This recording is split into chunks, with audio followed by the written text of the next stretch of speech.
So యాక్చువల్గా ఏంటంటే మేము జిఎన్ఏ కంపెనీ సబ్సిడరీ కంపెనీ లాగా శుభక్షేత్ర అనేది ప్లాన్ చేస్తున్నాం. శుభక్షేత్రంలో ఏంటంటే మీరు 5 లక్షలు ఇస్తే మీకు 102 గజాలు ప్లాట్ ఇస్తాం. నారాయణఖేడ్లో దామర్గిద్ద అని చెప్పేసి ఏకం విత్ నేచర్ అని చెప్పేసి ఒక చిన్న బ్రౌచర్ లాగా క్రియేట్ చేశారు సార్. ఈ బ్రౌచర్ క్రియేట్ చేసింది కూడా బండి శివకుమార్. ఈ బ్రౌచర్ క్రియేట్ చేసి తర్వాత 102 గజాలు ఇచ్చి 42 నెలల పాటు నెలకి 25,000 ఇస్తాం. పబ్లిక్ అగ్రిమెంట్ కూడా క్రియేట్ చేసి 100 రూపాయలు యాక్చువల్గా ల్యాండ్ అసలు మేము 5 లక్షలు ఇచ్చాం సార్. అక్కడ టోకెన్ అమౌంట్ ఇచ్చాం ల్యాండ్కి. 16 లక్షలు ఎకరం లాగా మాట్లాడుకున్నాం.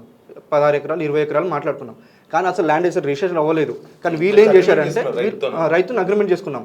అది టోకెన్ అమౌంట్, అగ్రిమెంట్ కూడా కాదు. ఓన్లీ 5 లక్షలు ఇచ్చిన టోకెన్ అమౌంట్ మాత్రమే ఉంది అక్కడ. సో వీళ్ళు ఏం చేశారు, బండి శివకుమార్ యమకాంత్ రెడ్డి ఏం చేశారంటే వీళ్ళు ఆల్రెడీ ప్రాజెక్ట్ అని స్టార్ట్ అయింది, దాంట్లో మీరు 5 లక్షలు ఇస్తే 102 గజాలు ఇస్తామని చెప్పేసి వీళ్ళు 100 రూపీస్ బాండ్ పేపర్ మీద శుభక్షేత్ర ప్రాజెక్ట్స్ ప్రైవేట్ లిమిటెడ్ అని రాసి మేనేజింగ్ డైరెక్టర్ రమౌత్ మధు, ఇక్కడ డైరెక్టర్ రమౌత్ మధు ఇదే ఉంది. నువ్వే కనిపిస్తున్నావు పేపర్లో, గోకులందరూ నువ్వే కనిపిస్తున్నావు, ఇక్కడ నువ్వే కనిపించినావు. సో ఇక్కడ మీకు డైరెక్ట్ పెట్టిన తర్వాత ఇదంతా ప్రాజెక్ట్ ఎక్స్ప్లెనేషన్ చేస్తారు సార్. లాస్ట్లో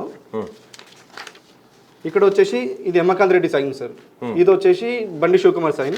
సో ఇది సైన్ అనేది మ్యాచ్ అవ్వాలి ఏంటంటే మేము 5 లక్షలు ఇచ్చింది, మేము అక్కడ నారాయణగేట్లో 5 లక్షలు ఇచ్చింది టోకెన్ అమౌంట్ పేపర్ రాసుకున్నాం సార్. బాండ్ పేపర్ మీద కూడా కాదు, అది కూడా చెక్ ఇచ్చాం, వైట్ అమౌంట్ ఇచ్చాం. HDFC bank cheque amount 24 cheque number. తర్వాత సంతకం వాళ్ళది ఉంటుంది. సో ఇక్కడ మీకు యమకాంత్ రెడ్డి సైన్, ఇక్కడ యమకాంత్ రెడ్డి సైన్ పెట్టాడు, అక్కడ ఆయన ఫోన్ నంబర్ బండి శివకుమార్. ఈ మ్యాచ్ సైన్ అనేది మీరు మ్యాచ్ అక్కడ చేసుకోవచ్చు సార్. ఇక్కడ వీళ్ళ సైన్ అని మ్యాచ్ చేసుకోవచ్చు. సో ఏకం విత్ నేచర్ ఏంటంటే 42 months మీకు 25,000 వస్తుంది. మీతో పాటు మీరు ఇంకోటి జాయిన్ చేశారు అనుకోండి. జనాలు ఎట్లా నమ్ముతారు నాకు అర్థం కాలేదు. 110 గజాల జాగా ఇచ్చి మళ్ళీ నెలకి 25,000. ఏదంటే హేమకాంత్ రెడ్డి వాళ్ళు ఉన్నారు, ఆయన బినామీ శైలేందర్ రెడ్డి వాళ్ళు కలిసి ఈ project investment already Hemakanth Reddy అక్కడ కూడా ఇన్వెస్ట్మెంట్లోనే రన్ అవుతుంది సార్. అక్కడ కూడా పార్ట్నర్లోనే వర్క్ అవుతుంది. ఇప్పుడు నాకు ఒక విషయం చెప్పాలి మధు, నువ్వు చెప్పండి. ఇప్పుడు మీరేమంటున్నారు, మా కంపెనీకి వచ్చిన డబ్బులు మొత్తం కూడా ఇలా కొట్టేసినాం అని చెప్తాను.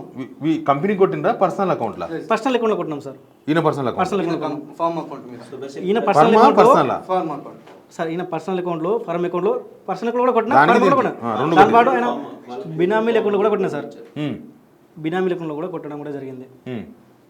ఏం చేసిన ఆయన పైసలు ఆయన ఏం చేసి ఆయన ఉంచకుండా పబ్లిక్ ఇచ్చకుండా లేదు. ఇప్పుడు వరకు అయితే ఆయన పర్సనల్గా అయితే ఆయన బినామీ అకౌంట్లో నిధులు, దాంతోపాటు ఈ ప్రాపర్టీస్ కూడా అట్లనే ఉన్నాయి సార్ వాళ్ళ మీద బినామీ. ఇప్పుడు ఆయన టీవీ ఛానల్ పోయి మాట్లాడుతున్నాడు కదా, నాకేం సంబంధం లేదంటే మాట్లాడుతున్నాడు కదా ఆయన. శుభక్షేత్ర అనేది వాళ్ళు తీసుకురావట్లేదు సార్. ఎందుకంటే శుభక్షేత్ర తీసుకొస్తే ఆయన బండారం మొత్తం బయటపడుతుంది అని చెప్పేసి శుభక్షేత్ర పేరు తీస్తే వాళ్ళ బండారం బయటపడుతుంది. ఎందుకంటే వాళ్ళ శుభక్షేత్ర పేరే చెప్పే వాళ్ళ అమౌంట్ 5 లక్షలు కలెక్ట్ చేసింది.